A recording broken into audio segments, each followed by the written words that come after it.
Welcome to New Books in Language. Today I'm talking to Professor Peter Trudgill about his book Sociolinguistic Typology, Social Determinants of Linguistic Complexity. In the book, Professor Trudgill argues that human societies at different times and places produce different kinds of language, and considers the influence of different language context scenarios on linguistic structure.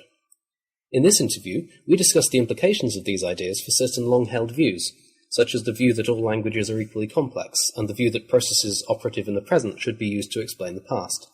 We also discuss the role of language acquisition in all of this, and how Peter's ideas can be applied at other linguistic levels such as syntax. I'm talking to Peter Trudgill about his book Sociolinguistic Typology, Social Determinants of Linguistic Complexity, in which he explores the relationship between linguistic structure and human societies of different times and places. Peter, my first question is, you mentioned in the preface that this book is first referenced in 1986 as Trudgill Forthcoming. Could you tell me a little bit about how the book came about? Yes, I suppose I can. Really, my interest in this topic goes back a very long time. As I recall, I began my professional university career as a lecturer in Reading, in the Linguistic Science Department there in 1970. And I think my third ever publication was something I was asked to do more or less immediately after I joined the department there. I joined the department in 1970, and I think in 1971 a book came out edited by Del Himes, which was quite a landmark at the time, and it was a book which was called, if I remember exactly, it's published by Cambridge University Press, 1971, and it was called Pidginization and Creolization of Languages.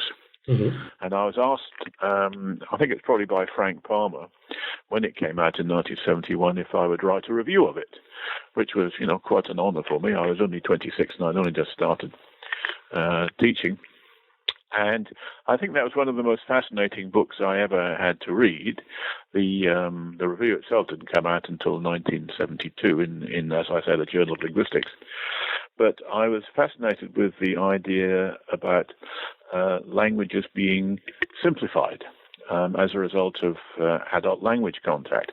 There are articles in there by luminaries like Del Himes himself, Charles Ferguson, John Gumpers, and so on. And so I started thinking about this. Then, at around the same time, I acquired an MPhil student called Peter Mulhuis, Peter, he really is, who's now a professor of linguistics in Australia, whose MPhil was on pidginization and simplification of languages. I thought this was a brilliantly interesting topic. I hadn't known anything about, Jamaican Creole or contact languages generally. So then I started thinking about this whole process of simplification. And of course, it tied in quite nicely with one of those things that we were always taught when I started learning linguistics. They say, don't they, that if you can remember the 1960s, you weren't there, but I was there, and mm-hmm. I do remember starting linguistics at Cambridge and then at Edinburgh, and I remember these mantras that they came up with, these sort of corrective attitudes that they necessarily had for us as beginning students, like, all dialects are equally structured and correct, and all languages are highly complex. They needed to think that. They needed to say that because at the time there was a strong view in the outside world, anyway, that some languages were just better than others and more complex. So all languages are highly complex, but they typically in those days went a bit further and said all languages are equally complex. And a number of linguists more or less wrote that. Hockett certainly wrote that in his introductory text. So there, on the one hand, was the orthodox linguistics view that all languages were equally complex. And yet here were these guys who'd actually gone out and studied real-life languages in the field, writing about simplification. So in my youthful way, I started thinking, well, if a language can be simplified, that means that at one period of time, it's simpler than it was at an earlier period of time. And if the same language can be more or less complex at different times, well, then different languages must be more or less complex at the same time. So, see what I mean? So I wasn't buying this idea then about all languages being equally complex, and I actually wrote a paper which I circulated around my colleagues at Reading, and they were very skeptical about the whole thing. But I persevered with it, and I actually presented it at the International Conference of Historical Linguistics at Stanford in 1979. As I recall, I finished writing the review in 1972, 1973. I was thinking about it. I actually finished writing the paper itself in 1977, and then I presented it in 1979. And, I put forward the idea that some languages were more complex than others, and if you were given 3 months to learn a language and your life depended on it, you would be very foolish to choose Faroese rather than Norwegian. And the paper turned out to be, controversial. I mean, I remember getting support from Henning Anderson and C.J. Bailey. Sally Thomason was also there, and these were big, important people as far as I was concerned. Marianne Bethune was there. I remember talking to her about it. But anyway, there it was. It was. I presented it in 1979, and there was so much skepticism about the whole thing that I didn't do much with it for quite a while. But I did publish it in my book that Blackwell's kindly brought out in 1983. On dialect, a collection of my papers.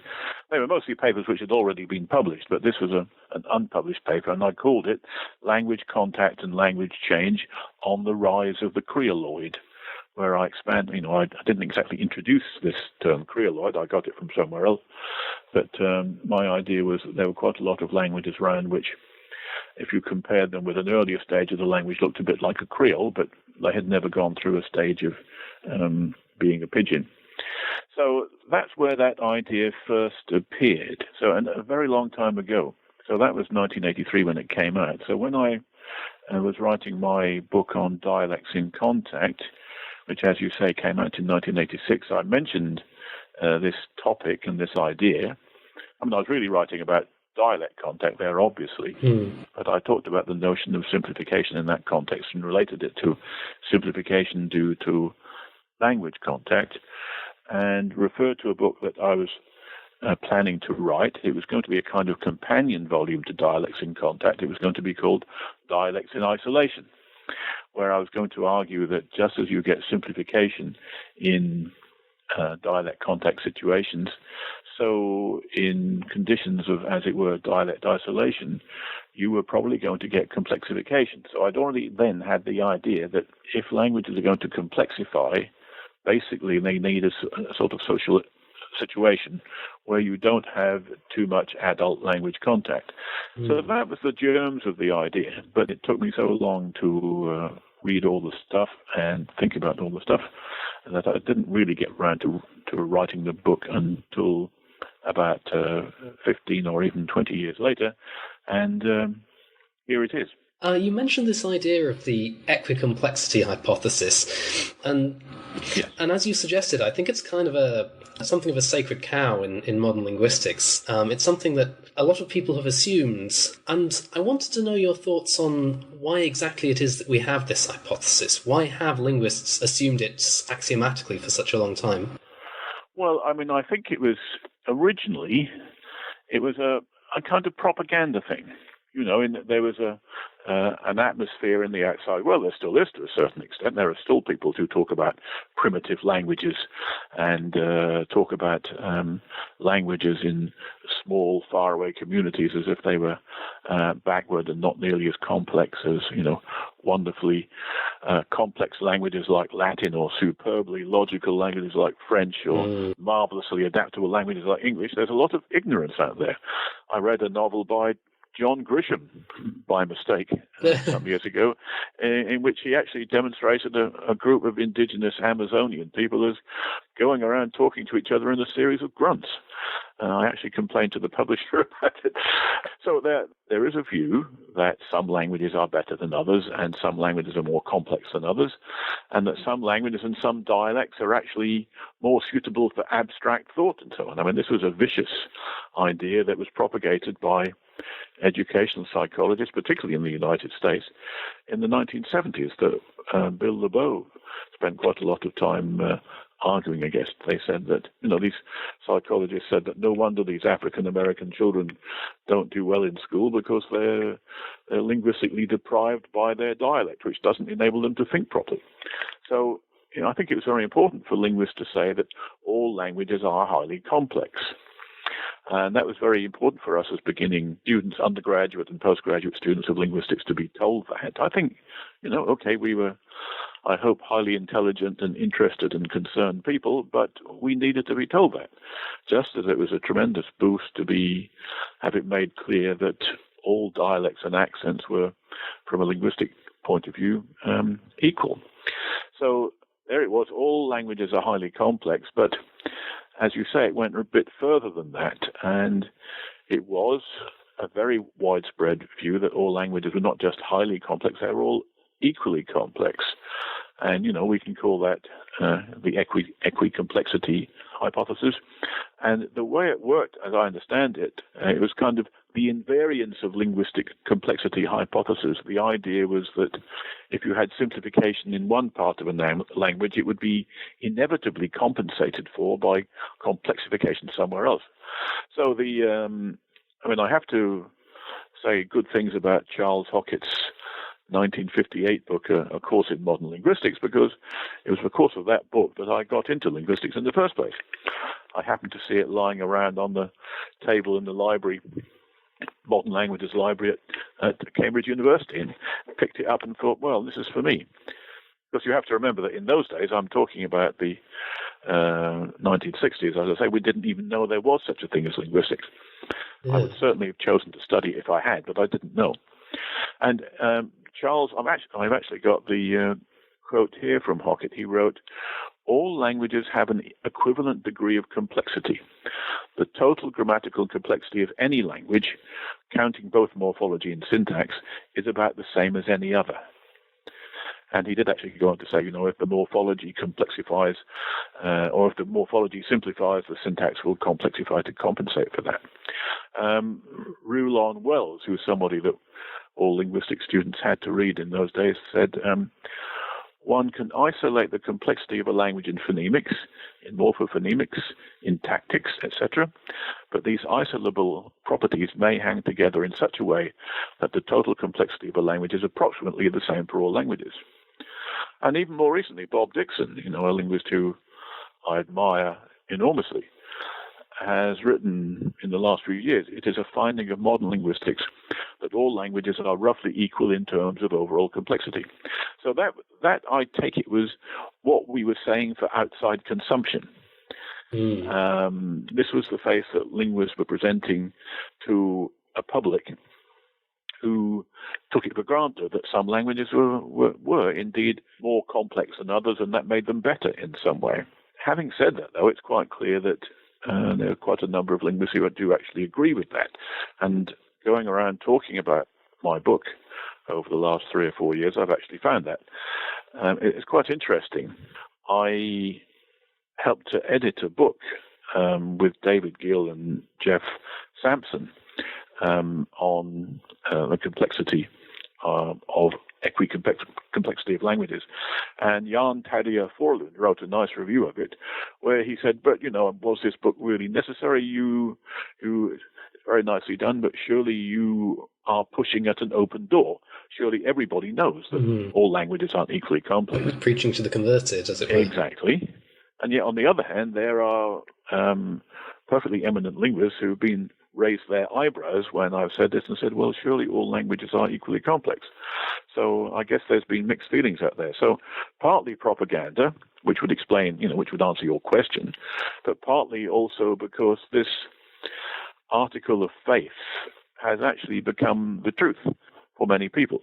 And of course, obviously all languages are enormously complex, but I think once you start thinking about it, there are all sorts of ways in which languages can genuinely be shown to be more complex than other languages.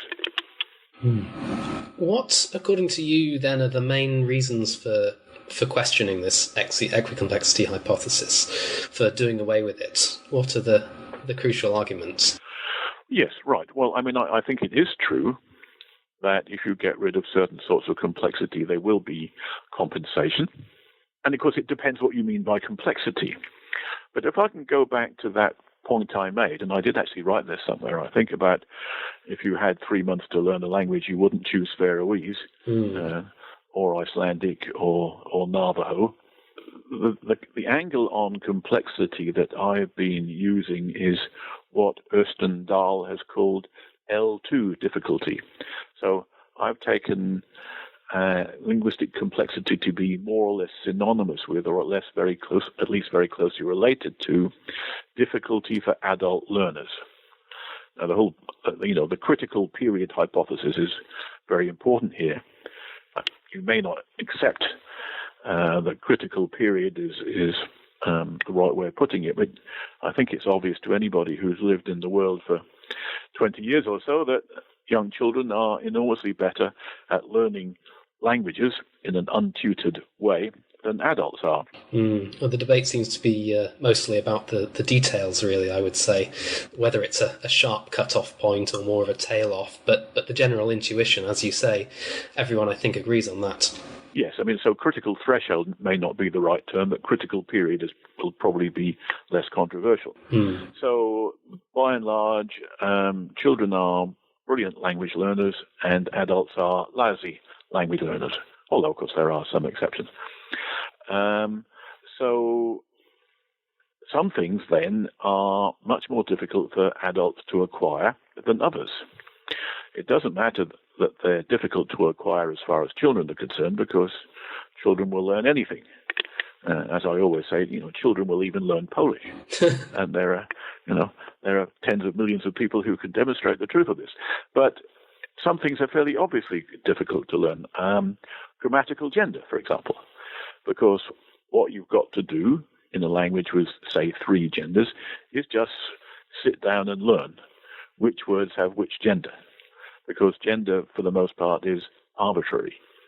So it's difficult to remember. There are some predictive things you can do, but it's arbitrary. It's hard to remember. The older you get, the harder it is to remember things. And actually, there's also the point about grammatical gender that it's hardly worth it. What does it buy you? Not very much. If you get your gender wrong, well, people will know you're not a native speaker, but they know that already. So it's a question of remembering. Irregular arbitrariness is difficult, L2 difficult. Irregularity is also very difficult, because once again, you have to learn from scratch without any kind of help from, there's nothing to help you predict there what's going on. Another argument against equicomplexity is that some languages have got a lot more redundancy than others. This is also a slightly heretical thing to say for some people, but all languages have redundancy. Grammatical gender, is not necessary. You can do without it.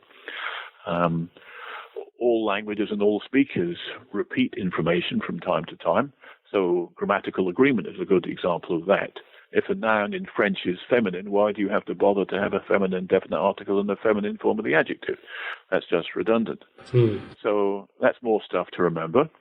And you could make things easier for yourself by just getting rid of it as an adult learner. And that's what people do very often in adult language learning, particularly in untutored situations. And that's why, of course, in Creole languages, you don't have any of that stuff, or not so much of that stuff. So if you compare a Creole language with its source language, you will see, it's fairly obvious, at least at the level of morphology and morphosyntax, that it genuinely is a lot simpler. It's easier to learn, and it's easier to remember, and it's easier to use as an adult. So that's the sort of argument that I think we're able to use. We can say, for example, also that morphological categories are a problem. So I mean, doing grammatical stuff or doing semantic stuff by means of grammatical categories rather than lexically or in a more analytic way is a problem. So particularly in inflectional languages, say, and the fact that, Old English used to have a dative case, which any adult learning Old English as a foreign language would have had to acquire and remember, was greatly simplified by getting rid of the dative case and using a preposition like to instead, which always works. So that's the sort of argument that I was using, and that I've been thinking about.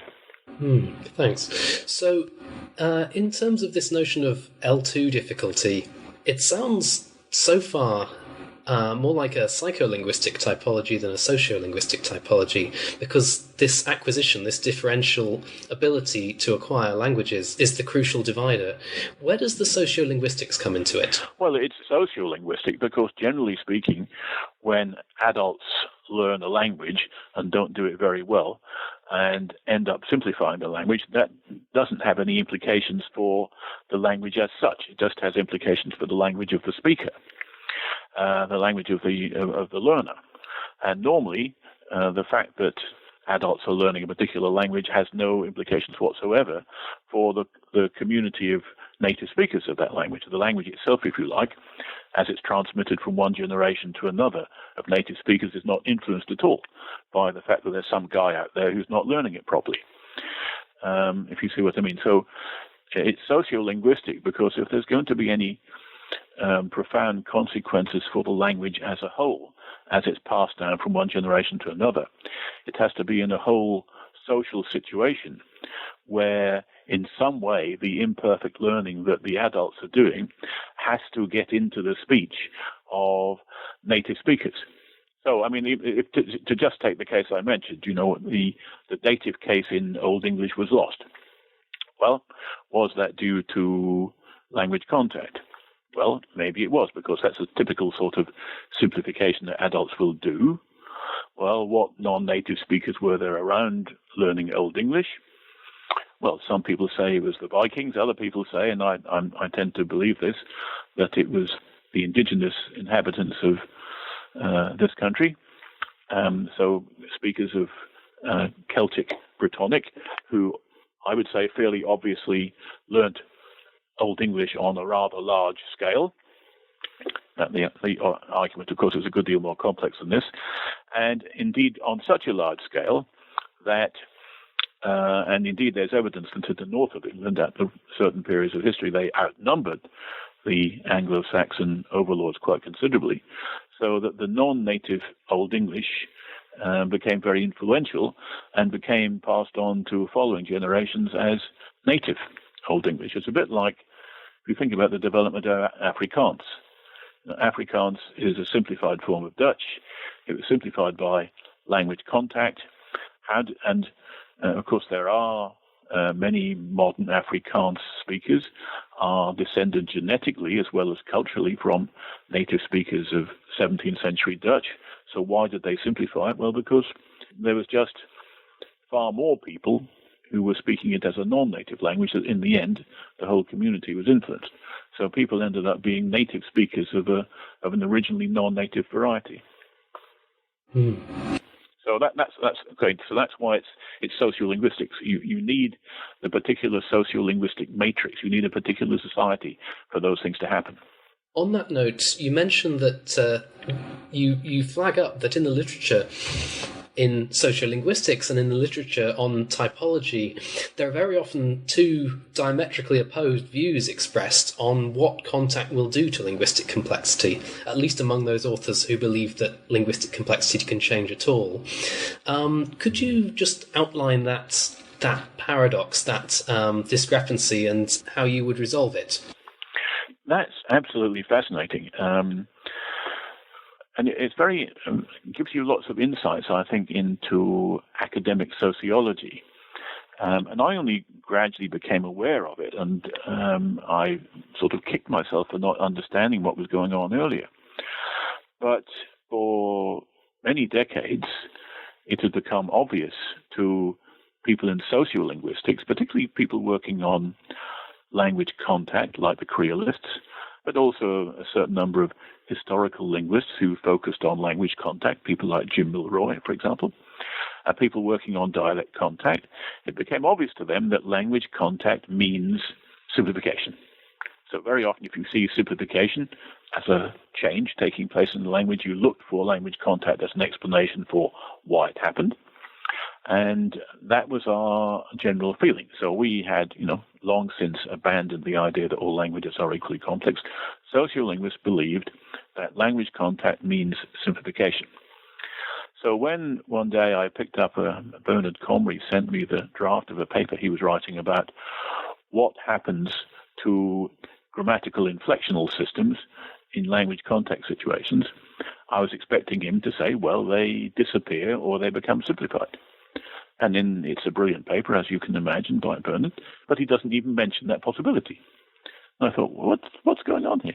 And then I realized that I'd been at conferences where the sociolinguists had agreed with what I was saying, or I'd agreed with what another sociolinguist had been saying about contact, and yet there were these other people in the audience who were saying, no, that's not our experience. Language contact leads to complexification. And I probably hadn't been listening properly. I think it was actually Sally Thomason who actually made me stop and listen at one point. There were the typologists had taken it for granted that language contact means complexification, because what happens, they said, is that for example, most obviously in a Sprachbund situation, people acquire grammatical categories from other neighboring languages and add them to their own languages. So I don't know whether this is a good example or not, but let's say Bulgarian acquires post-post definite articles because it's been in contact with Albanian and or Bulgarian and or Romanian over a period of several centuries. It used not to have definite articles, now it does. Okay, it's complexified as a result of contact. So, I started thinking, how can that be? Who's right? Are the sociolinguists right when they say that contact equals simplification? Or are the typologists right when they say contact equals complexification?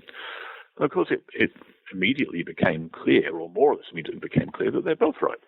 It depends on the type of the contact.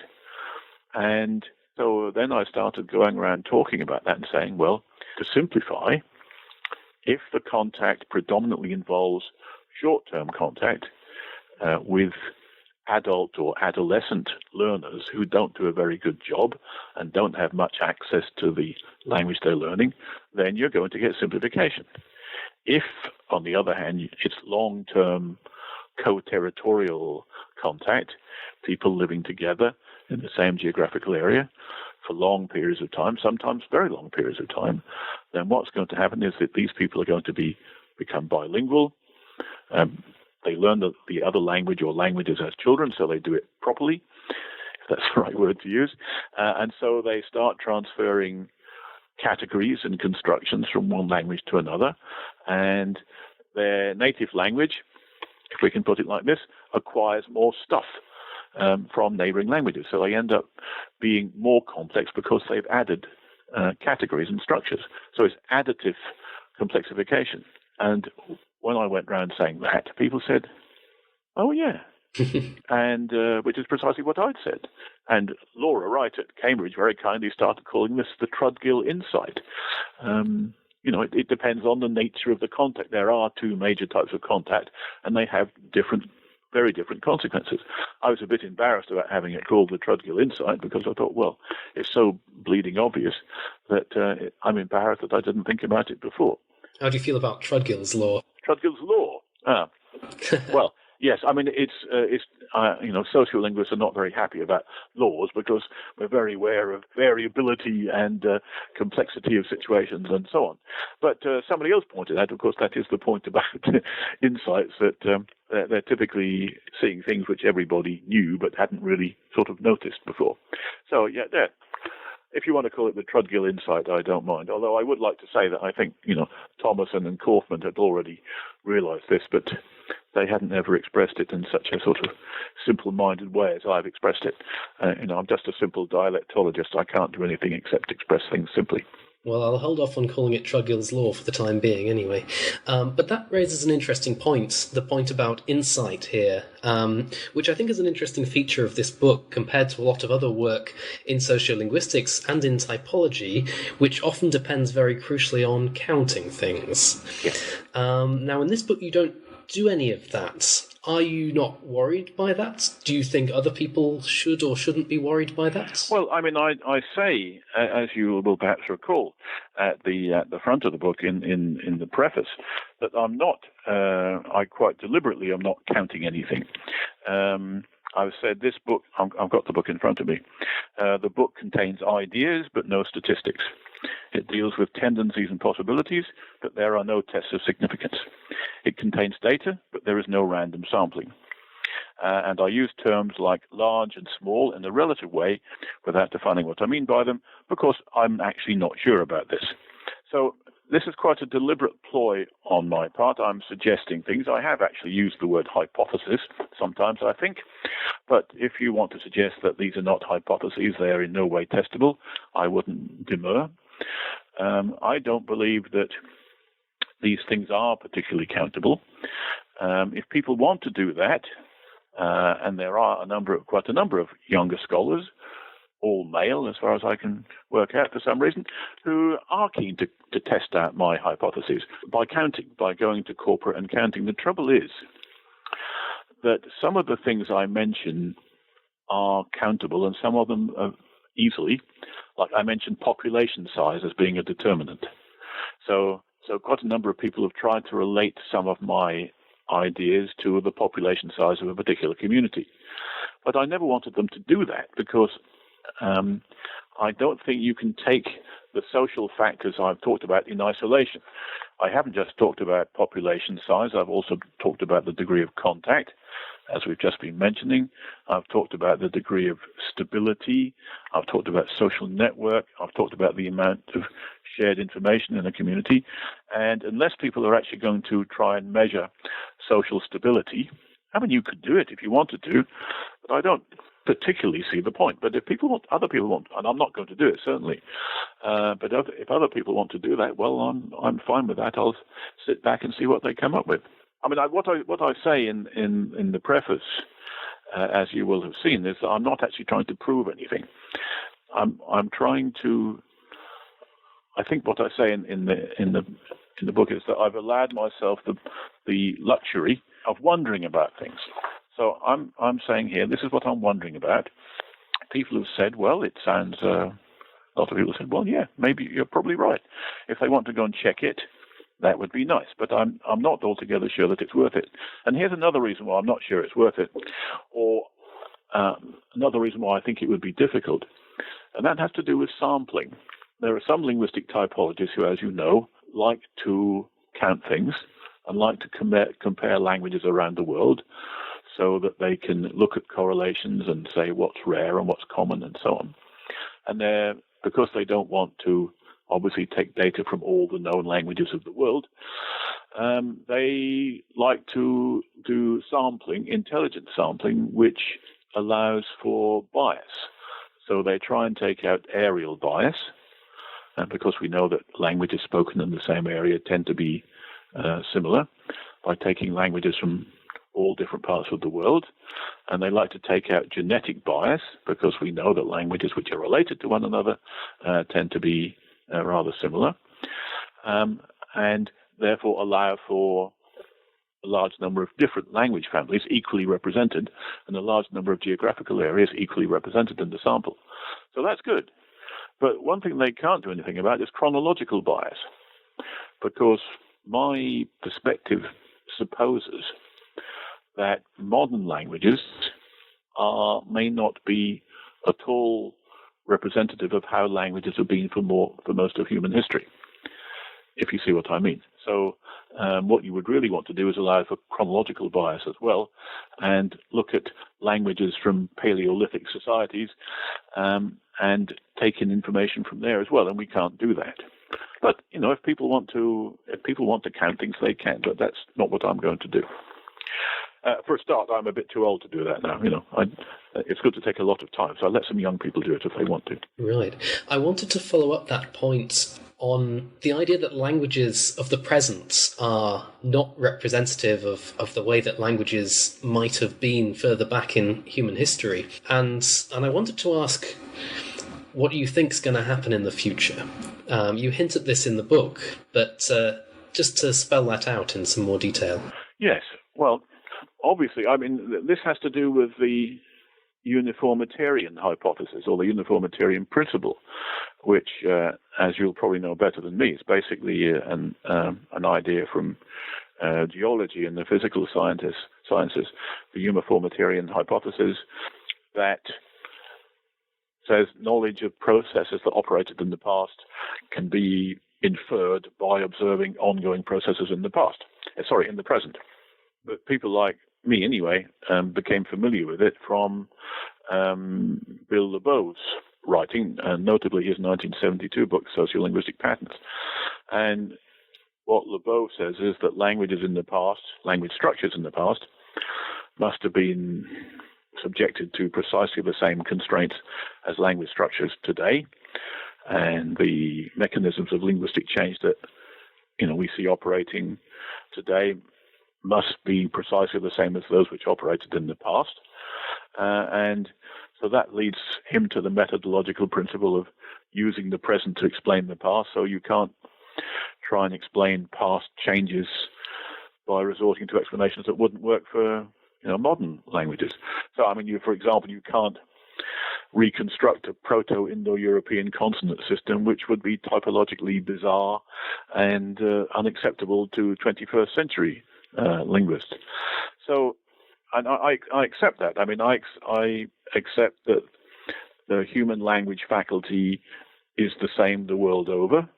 And that's one of the points of saying that all languages are equally complex, isn't it? To make the point to the general public that we've all got an equivalent language faculty. So even if that's not exactly true. So the human language faculty is the same the world over, and always has been ever since humans became fully human. But what about if languages are influenced by the structure of the societies in which they're spoken? And of course, what all this work is about is saying that is true. They are influenced to a certain extent by the societies where they're spoken.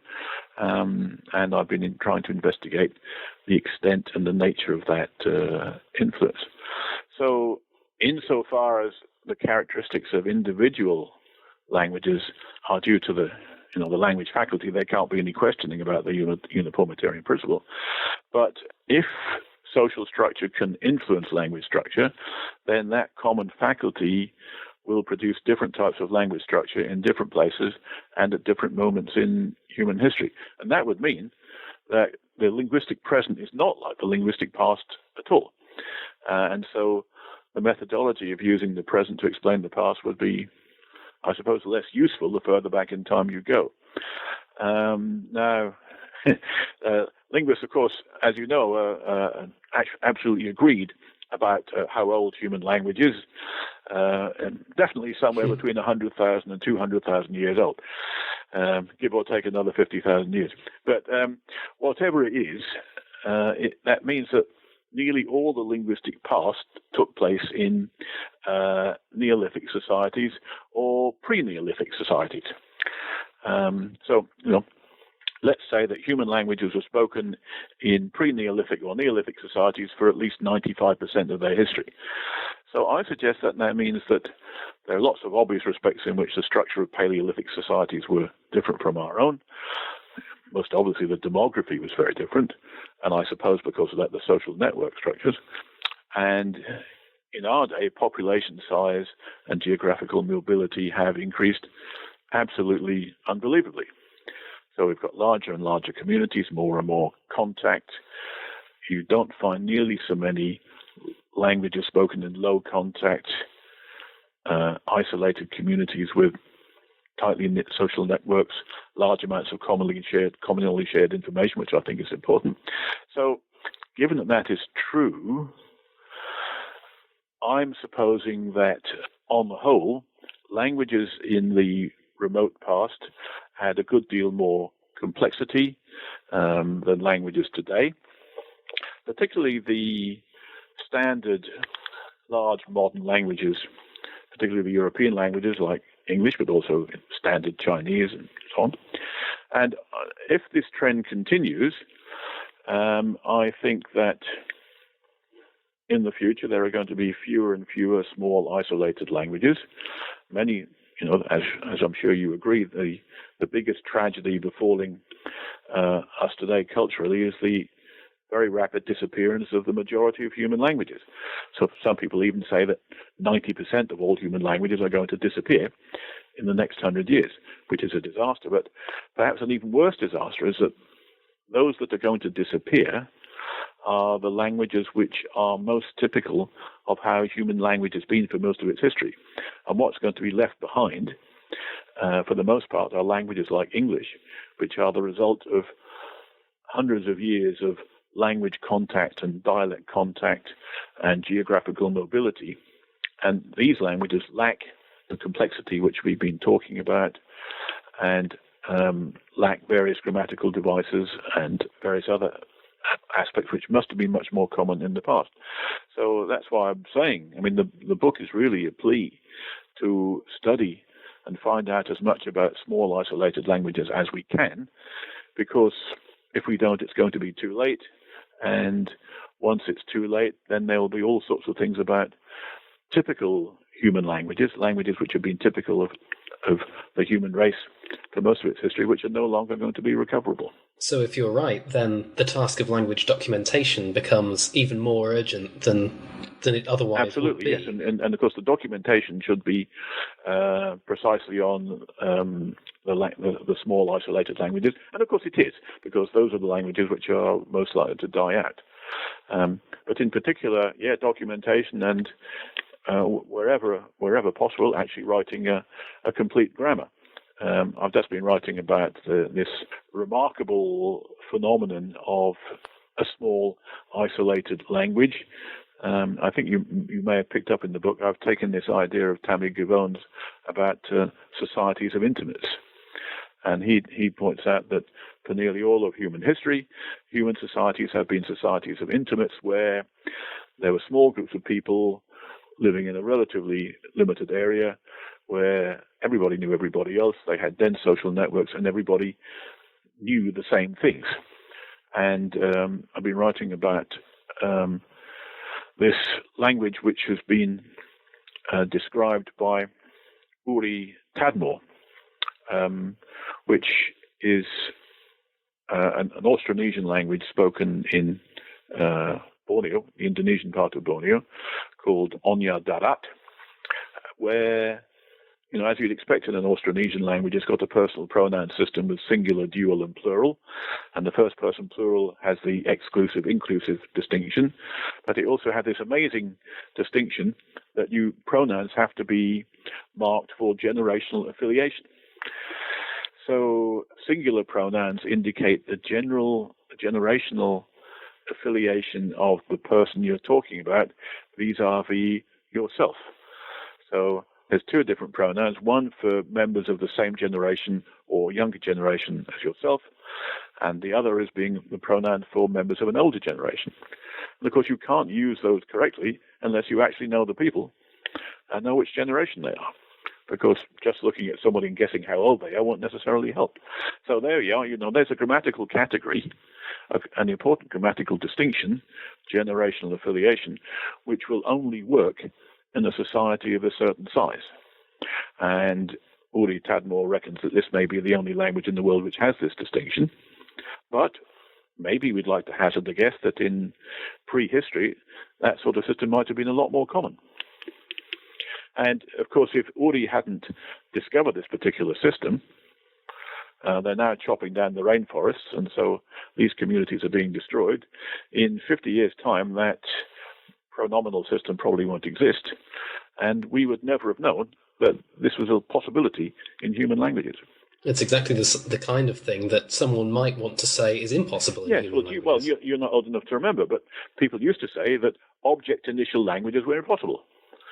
We had SVO and we had SOV and we had VSO and we had VOS, but there are no languages, I was told that, there are no OSV or OVS languages. And then, of course, we started to try and explain why that was. And then suddenly one day in the 1970s, we discovered that this was quite wrong. And again, these object initial languages are spoken in very small communities, which probably will have gone in another 100 years' time.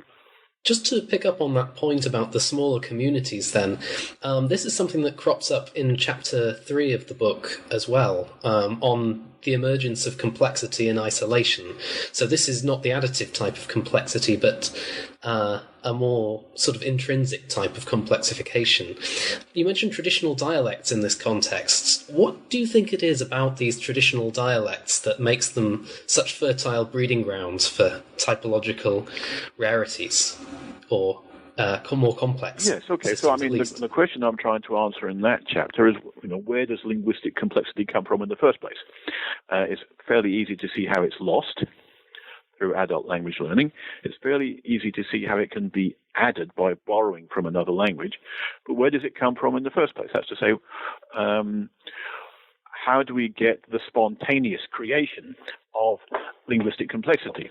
And of course, from my perspective, I'm trying to think about what are the social matrices which permit the development of linguistic complexity. I think it's worth pointing out that I'm not exactly saying fertile breeding ground, because you can't predict that in small, isolated communities you're necessarily going to get complexification. But I think these are the sorts of communities which permit it. They're hospitable to the development of linguistic complexity. And I think that what I say is that in small communities with social stability, with dense social networks, without any interference from adult language learning, this is where, given the fullness of time, complexity will develop. And that this is a natural thing which happens to language. Simplification in language is not natural, if that makes sense. It's not the sort of thing which happens unless there's large amounts of language contact. What happens if languages are left alone, and this is a point that C.J. Bailey made a long time ago, the natural course of events is for those languages to complexify. So the small traditional dialect-speaking communities are where complexity, what I show in the book is that if you look, the Germanic languages are great for demonstrating this because we've got major world languages, we've got urban dialects, we've got colonial dialects, we've got new dialects, but at the same time, and we've got small languages like Frisian and Faroese, but at the same time, in addition to Frisian and Faroese, we've also got small dialects like the traditional dialects of English, the traditional Mundarten of German, and so on. And so you can compare the one with the other. And this is not even a question of saying one sort of variety is more complex than another. We can say that within recorded history, we can plot the development of we can plot diachronically the development of complexities in particular varieties, and we can only see these sorts of developments in small languages or small dialects, and we don't see them in the big metropolitan varieties or the standard varieties of English and German.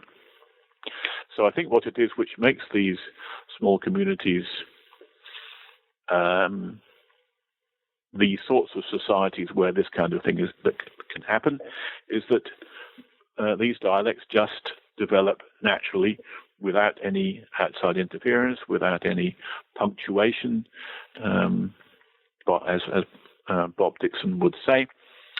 And many of these complexifications are what Ersten Dahl calls mature linguistic phenomena. These are phenomena which take a long time to develop. And so they will only develop if they're left alone for a long time without anything happening of a social nature to disrupt this. So you'll remember that many of these developments that I discuss in the Germanic dialects and languages are in some way or other connected with grammaticalization. And they seem to be the sorts of grammaticalization which would be really rather long-term events. So one is the rather remarkable development of the special marking of intransitive infinitives, development of an infinitival intransitive ending on verbs in some of the dialects of the southwest of England. Now, to describe what actually happened would take too long, but it does seem to have taken several hundred of years to come to fruition. So, and you're not likely to get that. We're not likely to get that sort of thing anymore in urban communities or in standard languages because there's just too much stuff going on, too much moving around going on for those sorts of things to happen. And I would encourage our listeners to check out that bit of the book because it's a very interesting development that we don't have time to fully discuss at the moment. But picking up on this point about the Germanic languages, in recent years there's been quite an explosion of work on Germanic dialect syntax, on mapping varieties of Norwegian in particular and Dutch, of the Scandinavian languages in general. In the book, however, you're mostly talking about morphology with one chapter that's devoted to phonology. And to touch on an area that's close to my own heart, I wanted to ask you what you thought about syntax with relation to complexity and simplification. Yes, well, as you say, at the beginning of the book, I say I'm not going to write about syntax in this book because I don't know anything about it, and because it also seems to me that syntacticians aren't particularly agreed about what syntactic complexity is. But that's certainly fair. Given my starting point that complexity equals L2 difficulty, I think there are some things that can be said. What sort of things do adults find difficult when acquiring the syntax of a foreign language? Okay, well, there's some, within the Germanic languages, I think we can say V2, verb second order, is something which is difficult to acquire. I remember learning German at school, and we had to really, really practice that. It's the sort of thing which seems to disappear in immigrant communities in Sweden, for example. So we can say, well, even if the syntacticians can't particularly agree, we look at work, the sort that Jack Hawkins is doing currently, for example. We look at work on second language acquisition, and we look at people, adults acquiring or teenagers acquiring Germanic languages like Swedish or German, and we see what sorts of things give them trouble. And then we can say, well, those things are aspects of complexity. And you mentioned Norwegian. I've just been reading some interesting work by Jan Terje Forlund and Joe Emmons, who are arguing for the extent of Old Norse influence on Old English syntax. In fact, they go so far as to say, well, actually, Middle English is really a North Germanic language rather than the West Germanic language. And then if you query that, they say, well, at least as far as syntax is concerned.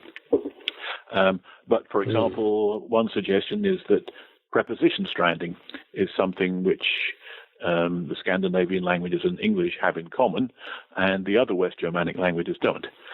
So if this would, and that is, I think, known to be difficult for adults to acquire. It's an L2 difficult phenomenon.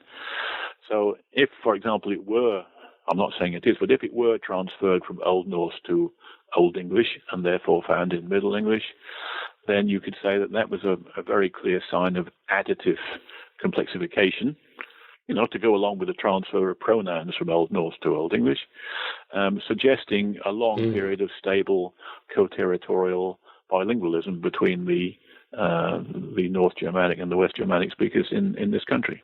Which seems to map onto historical reality as well. So. I mean, there are things, even I could say things about syntax. I just haven't said them because I didn't feel competent, but I think that's something that maybe we can work on. There certainly seems to be things to be said.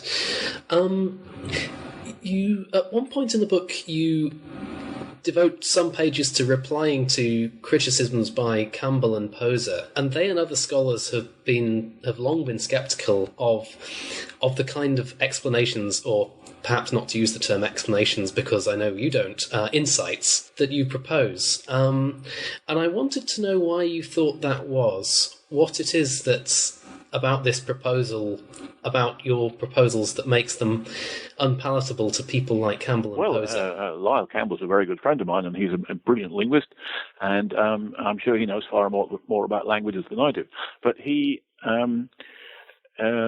objection, he actually spells it out. He says, well, that's all very well, but look at this counterexample and that counterexample and that counterexample. And what I normally say is that, well, yes, of course there are counterexamples, because I'm just talking about tendencies and trends, and I'm using the word determinant. The subtitle of the book is Social Determinants of Linguistic Structure. I'm using the word determinant in the sense of a factor which influences a particular kind of development. So there are going to be counterexamples, but also I think people think there are a lot more counterexamples than there really are, because instead of looking at my thesis where I say that there are at least 5 different social factors which are relevant to my thesis, I mentioned them already: stability, contact, networks, information level, and size. People typically have been looking at just one of them, and more often than not they've just looked at size, because that's easy to count. So they say, well, there doesn't seem to be any correlation between the size of the community and this particular factor, which Trudgill mentioned. Well, no, of course not, because that would only be other things being equal, and other things are very rarely equal, and you'd have to look at the other factors as well. So it comes back to that problem that you mentioned earlier of weighing up things that can be quantified easily against things that can't be quantified so easily. I suppose that's really one reason why I've resisted quantifying anything, in addition to the fact that it would take me far too long. But the fact is that, if you favour the things which can be quantified, you're going to miss out on a whole lot of things which are equally important, in my view. So we're running short on time, so I'll just ask you finally, now that this book has hit the shelves, obviously the culmination of quite a long-term ambition, what are your plans for future research? Well, I had lots of plans for things to write, but I should have predicted, I suppose, that I haven't been able to get around to doing them, because actually my time is all taken up now with things like you and I are doing now, namely talking about the most recent book. So, I'm absolutely delighted. But I've made an enormous number of commitments to go and talk about the book, or otherwise deal with the book, this year and next year. I mean, next year, for example, I already have 20 gigs lined up. Interviews like this, interviews with journalists, giving papers, giving talks, invited conference presentations, and even giving courses. So I think my immediate plans are to think even more about the content of the book. You've just provoked me, for example, into thinking about, well, maybe now, while the iron is hot, I should strike on the syntax front and do some work there, maybe in cooperation with somebody who knows more about syntax than I do. But the commitments that I've made are that I want to write a relatively popular book, let's say a graduate student book on, I've already started writing it. It's called something like The Long Journey of a Language, and it's going to be a book about the spread of English geographically, starting perhaps in the Indo-European homeland, wherever that was, and plotting its gradual spread westward and then southward, and then across the North Sea to Britain and so on, and then around the world, and looking in each case at the linguistic consequences which resulted from these movements and instances of language contact. So you can see there, it's related to the book that you and I are talking about now. The other thing I really want to do, and I'm going to do because I don't want anybody else to do it, is to write a book about East Anglian English. So I'm sitting right here in Norwich at the moment, and I plan to write, the definitive work on the English dialects of Norfolk and Suffolk and adjoining areas of Cambridgeshire and Essex over the centuries. And I haven't signed the contract, but I have agreed that I'm going to write such a book. But that won't be coming out for a few years yet, I'm afraid. Well, it sounds like a very worthwhile project. For now, though, our time is up, so I will just conclude by saying thank you very much for your time today. And thank you very much. I've been talking to Peter Trudgill about his book, Sociolinguistic Typology. This is George Walkton for New Books in Language, saying thank you for listening.